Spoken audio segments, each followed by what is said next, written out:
football game. It was getting pretty cold at halftime. It was the last home season game of the Bombers. And we managed to get tickets. Dennis got tickets for us. And at halftime, we decided to go back because it was just too cold. And as we were walking back to his truck, last thing I remember was seeing his truck and then waking up once in the ambulance. So it was just all of a sudden here and gone. In between, there was just nothing. I ran over to him because by this time I'd been a few feet ahead of him, and I could see that he was in major distress, and because I know his history, I figured it was another heart attack.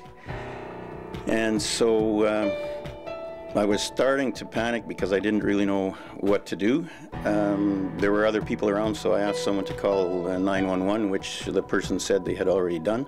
The call came in, and it's the first time that I knew I was probably going to be using my dispatch life support, the CPR instructions. It turns out that this guy was a 9-9 and it was a bystander that called it in. And what we mean about 9-9 is a cardiac arrest. The guy was not breathing at the time. I started doing CPR, like the chest compressions, and in the meantime, the 911 operator was telling the fellow on the phone what we should be doing, and so we were doing the right thing. When we got there, we saw the man down on the boulevard with bystander CPR being done and people waving us down. Got him into the back of the ambulance quickly and were able to determine that he was in ventricular fibrillation. And at that point we applied the pads, and we shocked him one time.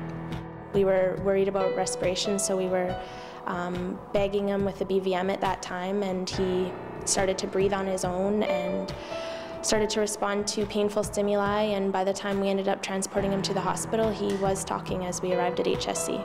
Since then, it has been extremely good. They took my license away for 6 months, which is a bit of a hardship to do, but when I consider what I went through and what they tell me I went through, losing a license is not all that bad. My daughter put it pretty plain to me. She's a nurse, and she put it very plain and said, most people don't get a chance to drive again, Dad. I looked at her and said, why not? She said, because they're dead. So I came out of it pretty positive at that part of it. I'm back at work. Life is good. The CPR, that's the important factor in this situation. It's essential because if you don't know how to do it, then somebody walking by that does, it can save a member of your family, and it's time and seconds, and that's what matters.